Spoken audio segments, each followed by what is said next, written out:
Okay, so East Asian medicine is comprised of 4 parts. Okay. Traditionally referred to as the 4 pillars of East Asian medicine. They are acupuncture and moxibustion, herbs and diet, physical manipulation, and qigong. Okay. What is today referred to as qigong. So acupuncture, which is a licensed profession in New York State, is basically treating the inside of the body by putting needles on the surface of the body, for example. Okay. So you put needles at certain points, and by doing that, you can affect the inside of the body. Okay. That the biofeedback mechanism that allows you to do that are what are called meridians or acupuncture channels, and they crisscross your entire body, the surface and the inside. So I have a question. Like, let's say I had a headache or something like that. Would you put needles in my head, or not necessarily?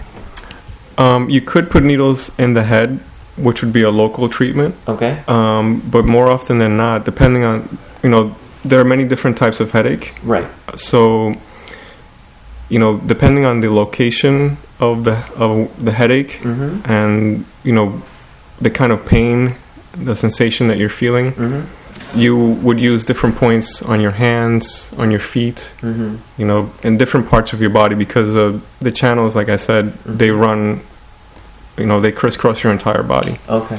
So often you use local points. If you have pain in one area, you use points local to that area, but also points away from that area, because those are very powerful for treating distal points. What are called distal points are very powerful for treating pain in other parts of the body. Okay. Okay. So I mentioned moxibustion. So acupuncture and moxibussion go together. Okay.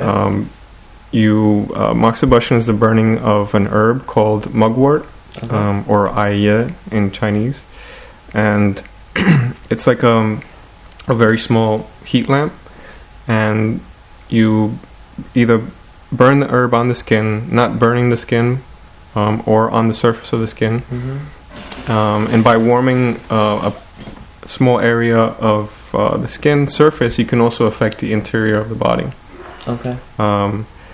And it's particularly good for, as you might imagine, something that is a condition that is cold in nature.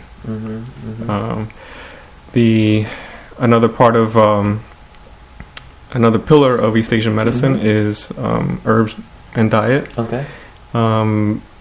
Both are very important. Most people know by now that what you eat is very important. Yes. So herbs are like food, but stronger. Okay. They move your body in if you take the right herbs, in a direction where you can be healthy if you're not. They move you more strongly in that direction, but you can't take them for a long time, or you shouldn't anyway. And the great thing about herbs is that they have fewer side effects than drugs. Even though they're not as strong, but they're very powerful. They can be very powerful with fewer side effects. Yeah.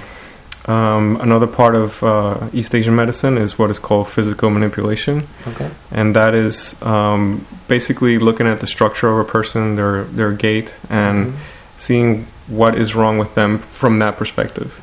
So, a person's posture is very important. If somebody is slouching all day, not only will that affect their bone structure and their muscles, but can it also affect their internal organs and their emotions. So you want to make sure that that is addressed as well. Okay. And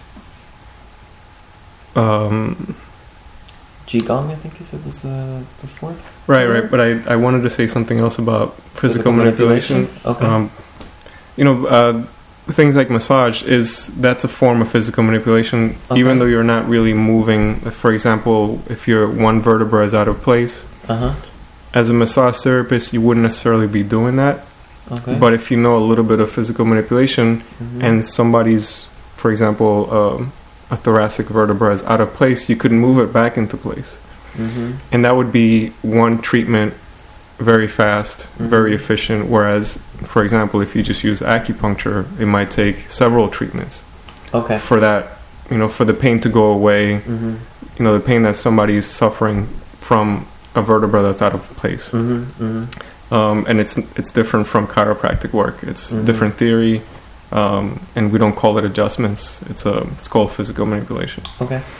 The other part, like you mentioned, is qigong, and qigong is basically represents a battery of ancient practices, breathing exercises. The term itself is fairly new.